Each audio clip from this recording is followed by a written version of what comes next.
And welcome to Weather and Ag in Focus on this Monday, February 24th, 106 in the afternoon. Temperatures in the lower 40s outside, and there's a little light rain on radar to the southwest of the FM area, stretching from about Rutland up through Dickey, and that's moving southeastward. So, rain and not snow for parts of the area. This is all going to stay south of the 94 corridor if you have any outdoor plans this afternoon.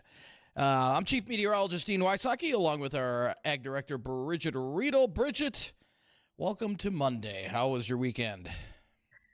Doing well, and you're right. I think this is a bit of a surprise to many of us. I'm in Jamestown, North Dakota, looking at 44 degrees. So yay for all of us. A lot of snow melt just since Saturday, as I've noticed. If you had snow cover, that's really changed over very quickly, I might add. It has, yeah, no doubt about it. Ice continues to melt. Other than that, though, I mean, above normal temperatures continue, and I really don't see a whole lot changing here over the next couple of weeks. We're going to see temperatures generally above normal. Now, we'll see our cool shots here and there, but nothing like we had over the last couple of weeks. So we're looking at temperatures outside right now in the low to mid 40s across the area, and that's about where we'll stay for the rest of the afternoon. And again, a few light showers south of 94 with winds out of the west at about 10 to 20. Tonight, partly to mostly cloudy, mid to upper 20s. And Tuesday, another weak system moves into the area from Canada, and that will give us, mostly cloudy skies. I think we'll see some sunshine early in the morning and then clouds sticking up. Highs right around 40 tomorrow, then a little light rain overspreads the eastern third of the state tomorrow night. And then that will lead to cooler weather for Wednesday and Thursday, highs in the upper 30s to near 40. And then Friday, we're looking at a stronger Clipper system racing through northern Minnesota. That will give us quite a bit of wind, but most of the precip with that should be in the far northern valley into northern Minnesota. But it will cool us down into the 30s on Friday, 20s on Saturday, and then back up into the low 40s on Sunday. Taking a look into next week, it looks pretty quiet. Couple, kind of like this week, couple of Clipper systems, temperatures above normal, and that puts us through the first week in March. And again, this is our phase 2 of the LRC cycle. We'll go back to the stormy phase after, let's say, 7th through the 10th of March. I think after the 10th, our storm chances really start to increase as we head towards mid and latter parts of March. So we'll see a couple of quiet weeks weather-wise for the most part, with temperatures pretty much at or above normal. And then things will start to change in March. I call this false spring because, we're not done. We're not done with winter yet. Sorry. Oh, we're going to have a few bouts of these yet, I am sure. And that's why, we're going to keep paying attention to what happens on a very regular basis as far as temperature swings, because you're going to plan for that, whether you're traveling, whether you're calving, whether you thought you would get in a big ice fishing trip, etc. So don't be shy about checking out those temperatures well in advance before you go. That'd be a good idea. Yeah, and I believe, isn't it this? Is it Friday or Saturday that the ice houses have to be off the lakes, Bridgette? Isn't it the last day of the month? Usually it is right at the end of February, and that means you just can't leave them on overnight. Permanent, You can still take them on during the day, but you Right. got to pull them back and forth off Okay. there. Yes. Yep. Well, So for those who are listening to the weather update, thank you to Ryan Bonesack with Equitable Agri-Finance. He is our sponsor. He always provides us long-term and fixed rates for farmland financing, and he's here to help you as local farmers and ranchers to do so. If you have questions, get Ryan on the phone. You can reach him at 701-261-6529 and talk to Ryan Bonesack again. That's Equitable Agri-Finance, who sponsors our weather. so we're playing a game here at the studio, Bridgette. And What's that? The game is, Addison? Where in the world is famed Weather and Ag in Focus host Bridgette Readel today? Today, I am actually in the passenger seat of my vehicle, which is what's probably thrown you completely off. Right. Usually I'm fighting with the steering wheel. I'm in Jamestown, and I've got some events to take care of here today, but the rest of the week will include things like the farms meetings that are going to be happening. That has to do with some grant proposals. There's a meeting in Devil's Lake and another evening in Grafton, so I'm going to try to get to at least one of those. There's a bull sale on the calendar for later this week.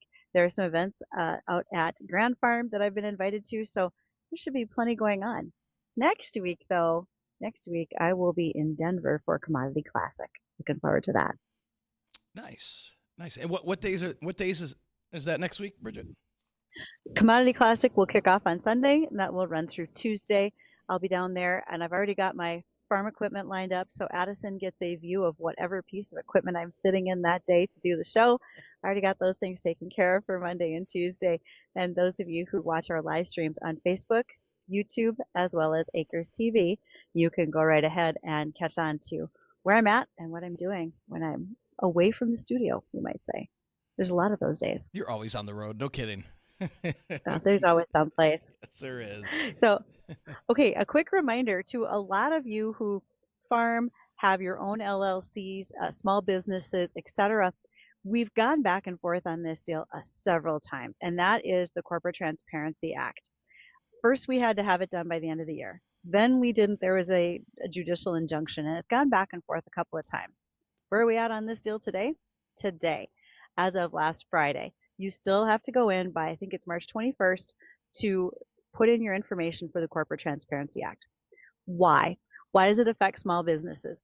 Essentially, this was put into law in order to keep money laundering operations from happening in various places. And one of them, of course, being in the United States. So if you were a business here, you wanted to prove your legitimacy. And then it was overruled, and it's gone back and forth several times. But as of late in the day, Friday afternoon, we are back to having to put in our information for the Corporate Transparency Act. If you're curious where, all you have to do is Google it. The link pops up. It's part of the IRS website. It takes less than 10 minutes to get it done. It's not hard to do. Might as well just get it over with because I know this thing has gone back and forth a few times. And as one of our other co-hosts, Jay Stedman, pointed out, the IRS is okay with it if you don't look like you're trying to do something shady.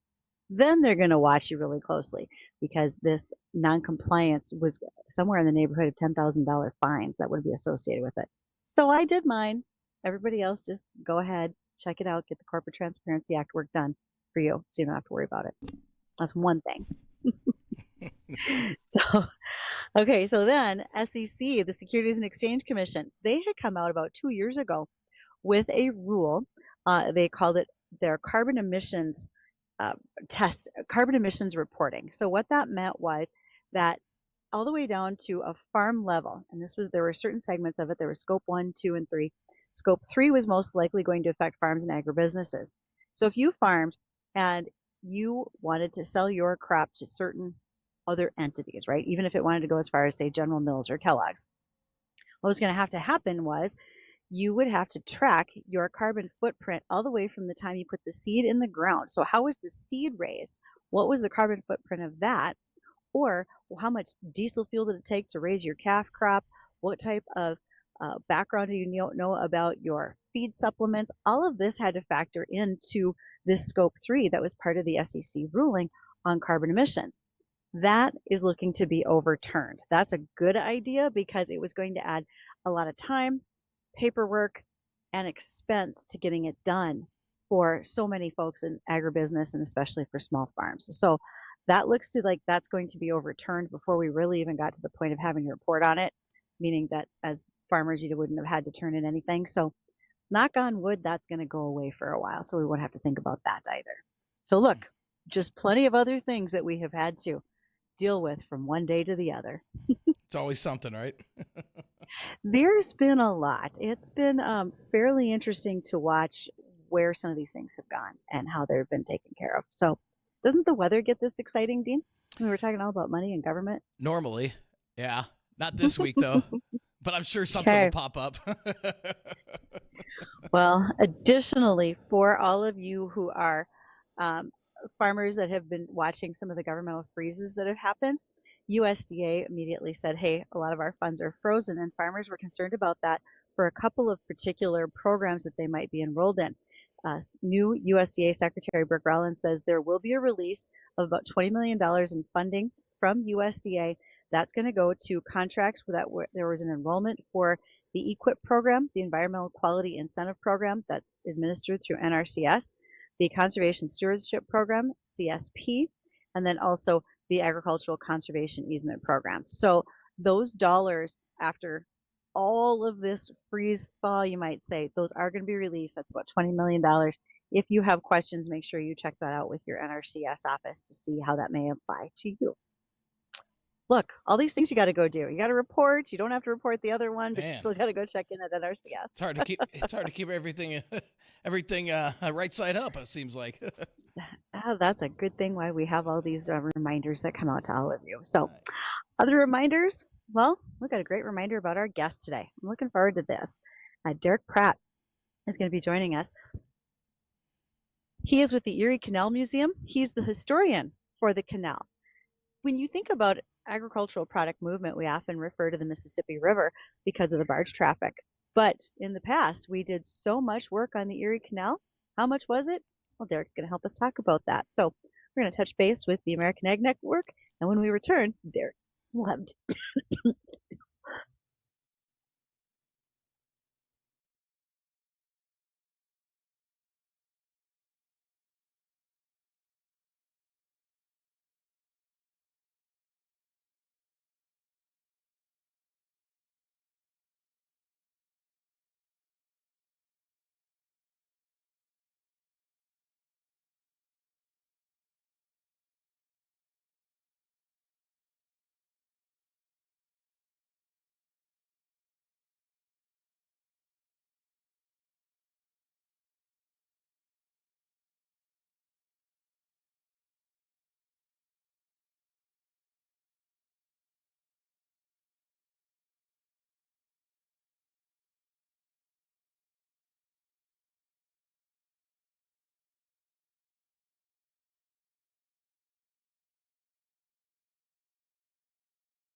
Welcome back to Weather and Ag in Focus. Thanks for being here this afternoon. Hopefully you're enjoying this wonderful 40-degree weather outside and getting some other things done that maybe had to wait a while. Well, we are joined today by Derrick Pratt. He is with the Erie Canal Museum. He's their historian. And Derrick, how are you? Good. How are you? We are great. So glad you're joining us today. So, are you a lifelong New Yorker? Yep, I'm from right outside of Syracuse, Chittenango, New York. It's a canal town, and I've been here my whole life. Yeah. Excellent. So So you actually, grew up around, oh, go I was ahead. about to say my family's actually from the border of the Dakotas and Minnesota as well, way back. Hold on. But So they went out here and then went back to New York? Yes, in the 1930s, they moved back to a farm here in upstate New York. So I can see why that made sense because the 1930s here weren't always so pleasant. Let's put it that way. that's the story in America, generally. But yeah. So, speaking of stories, tell us a little bit about the Erie Canal. It has been so well known in many instances, except maybe agriculturally. So, give us a little background. Yeah, so actually, this is a big year on the canal in general. It's actually the canal's bicentennial this year of its opening. It was built by New York State from 1817 to 1825, and it connected Lake Erie and therefore all the upper Great Lakes at Buffalo to Albany and the Hudson River, which goes all the way to New York and the Atlantic Ocean. So it was really the first really efficient transportation route between the Great Lakes and the Atlantic Ocean, because you have the Appalachian Mountain chain running all the way up the East Coast. So it was transformative. It took about a month prior to the canal's construction to get from Buffalo to New York City and cost around $100 per ton of wheat to transport. After the canal's opening, it took 5 to 7 days to make the same journey, and it cost less than $10 to transport the same amount of wheat. So it was kind of revolutionary for shipping. And Derrick, is the canal still being used for ag purposes today, or for any shipping purposes at all? Well, the canal is mostly used for recreational boating now. When the St. Lawrence Seaway opened, it could take much larger boats. Um, Primarily, what moves commercially on the canal is oversized goods that can't really fit on the railroads or on the highway. Um, there was a notable moment a few years ago when Genesee Brewing Company transported these massive beer tanks down the canal. But really, the canal's main use for agriculture these days is that in Western New York, it is used as an irrigation source for a lot of Western New York farms. Ah. So, as you think about the history of the canal, was it primarily transportation of other goods and services? Did farmers have a big say in the building and construction of it? Oh, farming was huge. New York farmers were some of the main advocates for it. So really, kind of the basis for the canal is often pointed to this man, Jesse Hawley, who was a grain merchant in the Finger Lakes region of New York. He went bankrupt because of the poor transportation network within New York.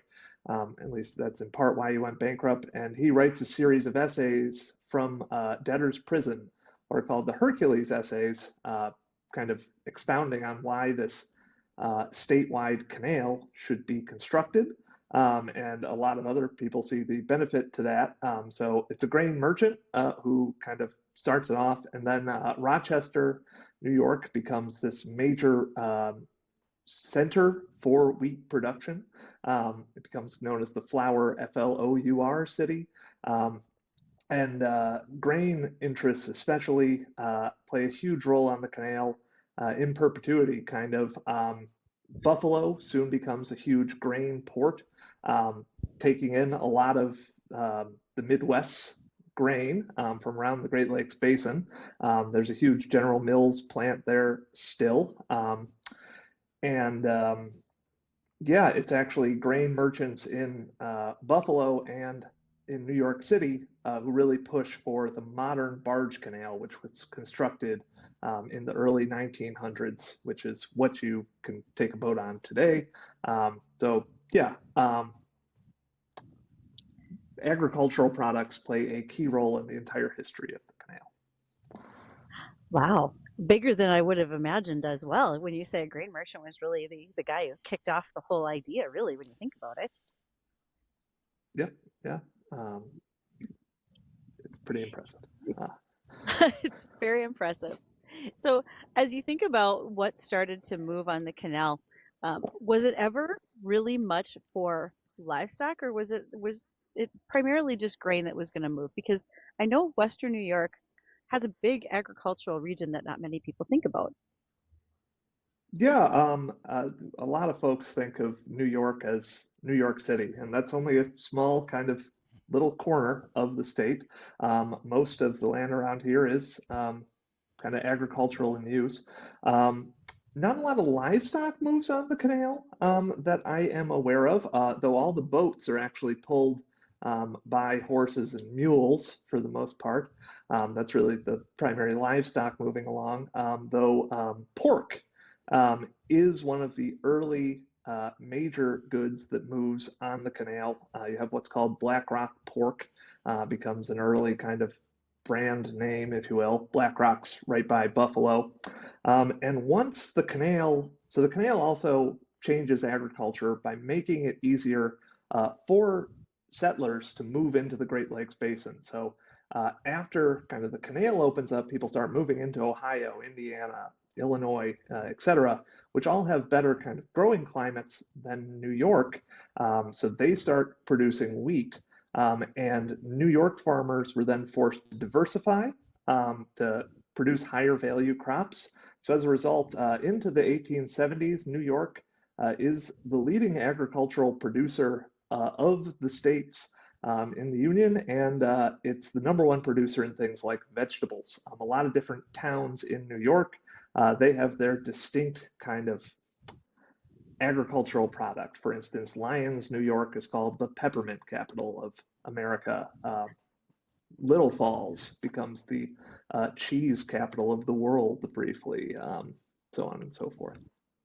Wow. But when you think about it, there's a lot of agriculture in states like New York, as well as, say, Michigan or the southern half of Idaho, where things happen that we just don't even think about on a regular basis over here. And one of the things that you mentioned was the cheese. Little Falls was known for their cheese. Dairy has always Yes. played a big role in the area as well. And are you familiar with any of the industry right around the Erie Canal that you work with? Um, so the dairy industry in New York has taken a hit in recent years. Actually, Little Falls, very interestingly, we see the same processes that I just kind of described playing out nowadays, where it becomes increasingly hard for New York farmers to compete because not only now do we have Midwest farmers to compete with, there's also like the Rio Grande Valley and Southern California and Florida where you can grow stuff all year round, kind of. So people are moving to even higher value crops. A great example is in Little Falls. They have water buffalo farms that produce things like water buffalo cheese and milk, as well as water buffalo steaks you can get. Okay. I wasn't expecting a water buffalo discussion today, but yet here we are. So we're at the Yes. bottom of the hour, Derek. Don't go anywhere. We've got some more questions for you, and we want to touch base after we come back from listening to our news. So stay tuned. We'll be right back.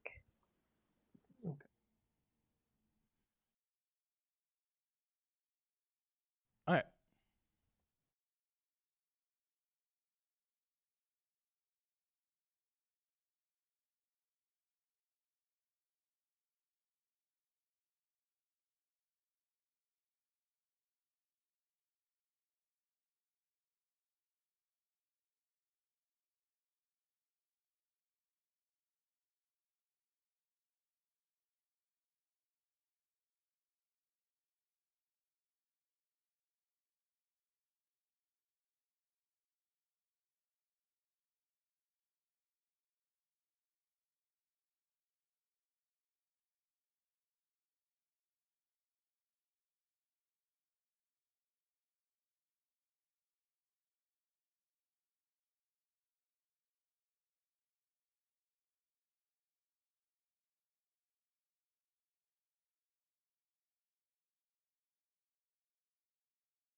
Okay, now I remember that song. I'm old enough. Addison, do you have any clue? I didn't know what this was until I played it. I'm gonna be honest. Okay, and Bridgette, do you remember this song? Oh yeah. I remember learning this in elementary school. Right? Yeah. Exactly. Yeah, Oh, exactly. nice. So, welcome back to Weather and Ag in Focus. Our special guest today, Derrick Pratt he's the Erie Canal Museum historian. And Derrick, I thought I heard you correctly about that mules and horses used to pull the barges through the canal. Is that correct? Yep. Okay. All the way until 1918. All right. And how many horses and mules would it take? Typically, your average canal boat was pulled by 2 to 3 mules. The boats operated 24 hours a day, though, so a lot of boats had stables right in the bow. Others, if you were part of a larger company, you'd have stables kind of positioned all along the banks. And how long would it take them to pull the barges through the canal? About 5 to 7 days, Wow. depending on traffic jams and Sure. stuff. Okay. So the boats not only had freight on them, but they had to allow for the fact that they had their own horsepower, literally, or mule power, on the boat as well, right? Yep, and you also had to have living quarters for your crew too. These are a lot bigger boats than I thought of. I'll be honest. Sure, yeah. They're about 100 feet long. Well, there are 3 different kind of versions of the canal. The first one that they built was 40 feet wide and 4 feet deep, which isn't particularly big. And they realized that pretty quick, so they built a 70-foot wide, 7-foot deep one, which is kind of the more classic one you're more familiar with. Those could carry about 250 tons of goods on them. And a Okay. modern canal boat does about 2,500 tons. Okay. Speaking of modern, we aren't using horses and mules anymore to move the boats through. How are Right. we doing that? How does the canal system work? Yeah, so the modern canal system, unlike previous versions, they were able to kind of modify existing waterways in a lot of places, like the Mohawk Valley or River and the Oneida Lake. Though Western New York, it's still an artificial channel, 120 feet wide and 12 feet deep. Um, it overcomes elevation change through locks, which are essentially elevators for boats. They just use the natural kind of gravity and need for water to balance itself out, to move boats up and down. And nowadays they use primarily diesel engines. Interestingly, canal shipping is about 90 times more efficient than a single tractor trailer. So New York started to try to push people to try to use the canal a bit more, but we'll see. When you say it's 90 times more efficient, do you mean just by the efficiency of the use of the diesel fuel or in any other way? Yeah, fuel efficiency primarily. It's slower than taking, the railroad or a truck. But if you have non-perishable goods, it's cheaper too, from what I understand, if you can get a canal barge, which are fewer and far between nowadays than they were during its heyday. So that's kind of a big question. What moves on the canal today? Do you still move some agricultural goods? There's relatively little in terms of agricultural goods. Out in the eastern part of the canal system, especially the Champlain Canal, which is a side canal off of the Erie, they move a lot of stone and copper wiring, these giant like spools of copper wires. But also just bulk goods. So you get some shipments of stone moving up and down the canal. We've had prefabricated bridges move on the canal recently, parts to a nuclear submarine a year or two ago. Those sound like awesome little ideas. Yes. And you mentioned irrigation. So do you have any statistics on how the canal gets used for irrigation these days, on like number of acres or any of those types of things? Or how did that begin is maybe a bigger question. So, the canal's waters have been used by entities other than shippers for pretty much as long as it's existed. Originally, mill owners used it, the kind of excess water from locks to power water wheels and stuff. But irrigation really started almost as soon as the modern barge canal opened up. We know an orchard out in Holly, New York, Herd Orchards, they're great. They have a license dating back to the 1930s to use irrigation uh, water from the canal system. I don't have exact numbers on how many acres are today using it. Um, During this bicentennial period, New York had what's called the Reimagine the Canals Commission, which hoped to make the canals relevant for the next 200 years. And one of the big initiatives was trying to convince farmers in Western New York to utilize um, more irrigation water from the canal to mitigate droughts, which upstate New York is more at risk with climate change. So, This may sound odd, but now that I think about it, sure. because knowing that the canal, as you mentioned, is connecting from the Great Lakes out to the sea waters of the Atlantic, does that mean that there's ever seawater in the canal? So would that affect their irrigation, or what's the composition of the water? So all of this water that's being used for irrigation primarily comes from Lake Erie. So the way the canal works, its highest point is Buffalo on Lake Erie, and water, of course, does not travel uphill, even with locks. Yep, all the water comes down from Lake Erie. No water from kind of the Hudson River heads up into the system. So it's all fresh water. Okay, that just occurred to me. I thought, man, if we get any saltwater backwash, you might say that could be a little detrimental to some of the irrigation you wanted to be No, accomplishing right there. All right. yeah, So there is a in serious the bi, oh, go ahead. go No, ahead. please finish. Oh, I was going to say there is a bit of a concern at the moment about invasive species utilizing the canal to get between the Hudson and the Great Lakes. Though that's another thing New York State is trying to mitigate. Hmm. Is that the Asian carp? That's one of the things they're worried about. There's another fish called the round goby that they're worried about getting into Lake Champlain and the Hudson. Um, Also, zebra mussels. They've taken over the Finger Lakes at this point. They don't want them to reach the Hudson River. Um, so we shall see. I would say they would want to stay away. Where your Yes. family lived on the border of the Minnesotas and Dakotas for a while, uh, there's some zebra mussels there they would have had to be concerned about as well right now. So you don't want that either. Yep. Sure. No, no one wants them.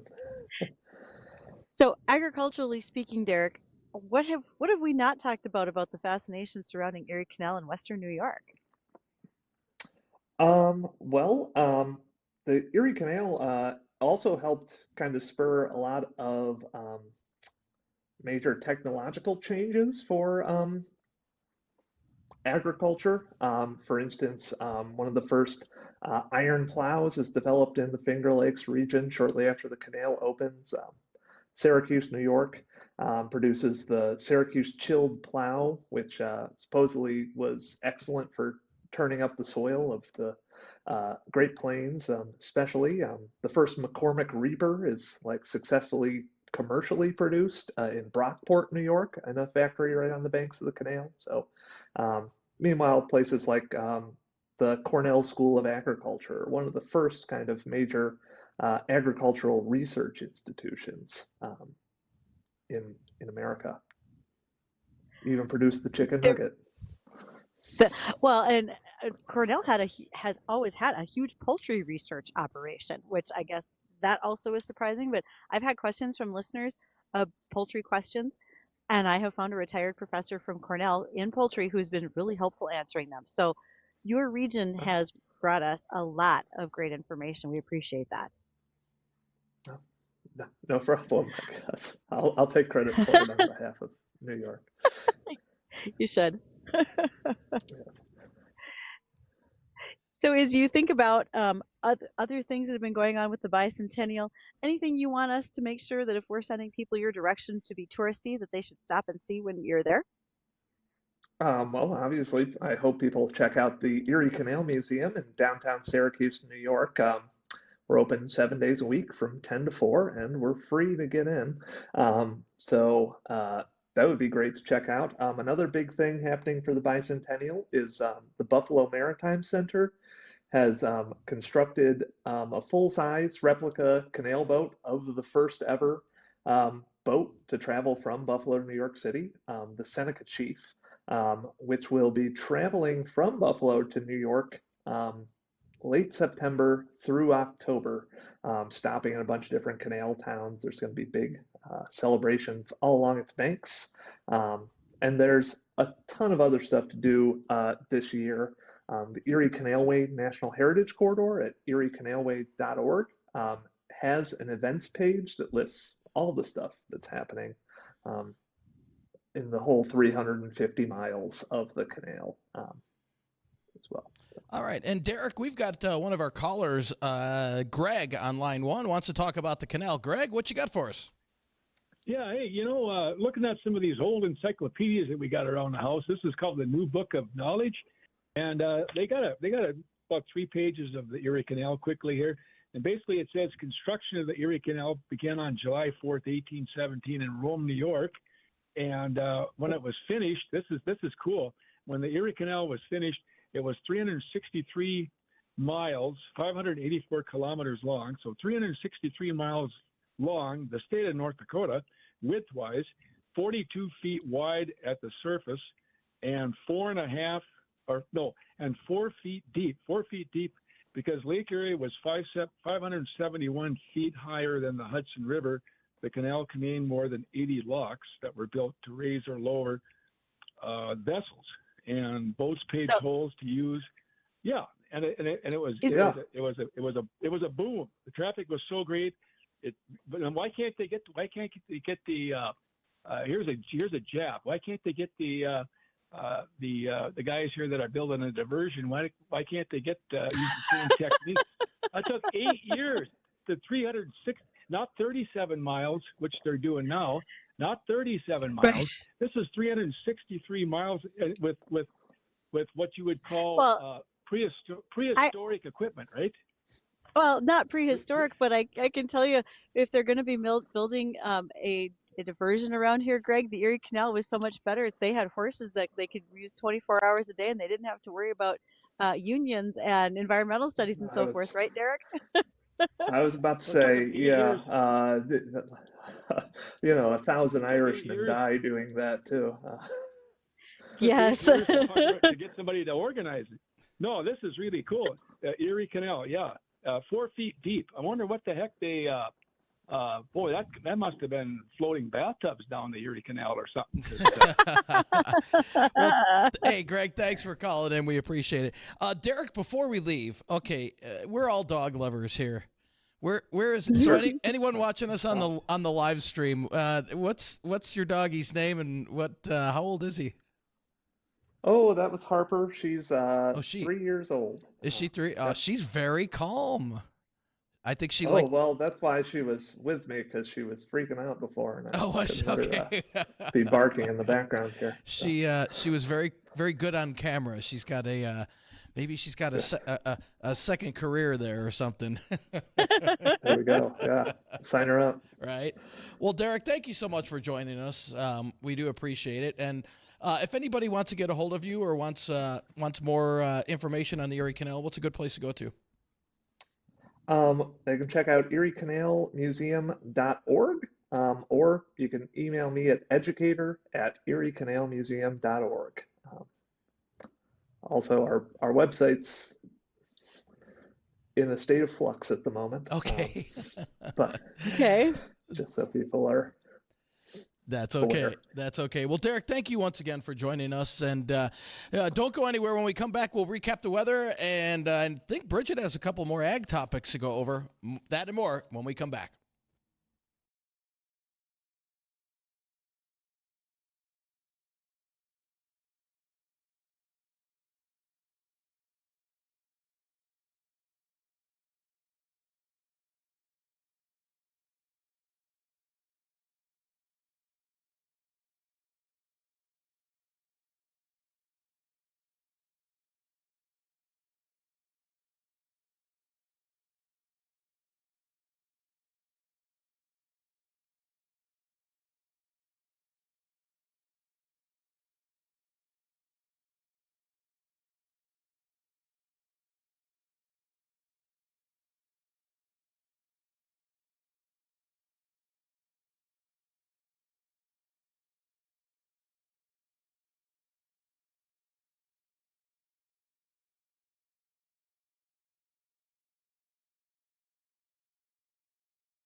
And welcome back to Weather and Ag in Focus at 1:54 in the afternoon. And there's some light rain on radar down to the southwest of the FM area, stretching from roughly around Rutland up through the Dickey area, moving east-southeastward. So this could clip areas around Lidgerwood over towards Hankinson as we head into the afternoon and early evening hours before scooting southeast. But that's all going to stay south of the 94 corridor. So if you have outdoor plans here in the FM area, we should be pretty good with temperatures currently in the low to mid-40s. That's nice to hear when our average high this year is about 20 degrees cooler than that. Should be in the mid-20s. So opposed to the frigid temperatures that we've been seeing for the last 2 weeks, 2.5 really, we're finally seeing above normal temperatures, and it looks like this pattern is going to continue with a lot of 30s and 40s in the forecast over the next week to week and a half. So some pretty decent weather. Also, Bridgette, we had one of our colleagues take a slip and fall, and she's got to have surgery right now. So, Sophia, if you're listening, get better quick. But it's tricky out there because people think that, hey, temperatures are above freezing. It's in the 40s. You still have icy spots on sidewalks and on a lot of parking lots if there's some melted snow that's on there, a very thin layer. And the reason being is the ground is still frozen. So if you have a thin layer of water, even with the temperatures above freezing, you could still get icy spots because the ground is still frozen, especially on untreated surfaces. So be careful, especially early in the morning. You're going to have icy conditions on some of those untreated sidewalks and parking lots, even with temperatures above freezing. So a lot of people think, it's above freezing. That's just wet. No, not all the time. Not with the ground still frozen. So please be aware of that next couple of days. Yeah, we're not out of the woods yet. Let's not be tripping and falling all over the place. No, I know. Yeah, this is that time of the year that happens too often. So kind of be careful. Very much. Out there. Well, here's a little something I don't think we were expecting to hear today. Honeybee rustling, like cattle rustling, but bees. Yeah. Really? Okay, so California is having some widespread honeybee losses over the winter months. Their almond, or as they would say there, their almond groves, are one of the first major crops in the U.S. that requires help with pollination. And this year, bee covers are really struggling to meet those calls with their bees because of a sudden die-off in the colonies. This is the symptoms that are reminiscent of the colony collapse disorder that was happening in 2007 to 8, where bees suddenly disappeared. What's been happening recently, though, is after inspections by field scientists, deceased colonies are often dead with ample honey storage there. They've been leaving small patches of their brood, and all of the adult bees are missing. So this is some weird symptomology. It's been happening within 10 days of passing health inspections. So there are tests being done looking for pathogens. Could it be something else that's being entering into their environment that's causing a problem? But it's leading to a panic. And so hives are being stolen. The California Beekeepers Association is reminding people to label their hives. Maybe we should put an Apple AirTag on them too, because hives are being stolen and then resold or rented out to other farmers. The state has experienced an 87% increase in beehive thefts in the last 10 years. That's at over $300 million. It's tremendous how much havoc this is causing out there. So yes, it's not just the almonds, it's the blueberries, cherries, apples, and melons and pumpkins. We often think about apples here being self-pollinators, but some of those older heritage varieties are not, and that's where part of the problem's coming in. So bee rustling, alive and well. I just want to know who uses the tiny lariat for them to round them up, and is there a possibility there's a tiny bee sheriff with a badge? I know, tongue in cheek, I'm making fun of it, but good Lord, bees have now gone missing, and we're stealing the hives from the rest of them. Well, things I didn't think we'd talk about today. Right? Wow. Well, yes. You learn something new on this show every day, it seems like. Every day we learn something. It wasn't just about the Erie Canal today. Right, exactly. Well, Bridgette and I want to thank everybody for joining us here on Weather and Ag in Focus. If you're going to be outside, enjoy the milder weather. It's, again, a vast difference from last week. So for Bridgette and myself, have a great afternoon. Don't go anywhere. The Jay Thomas Show is coming up next.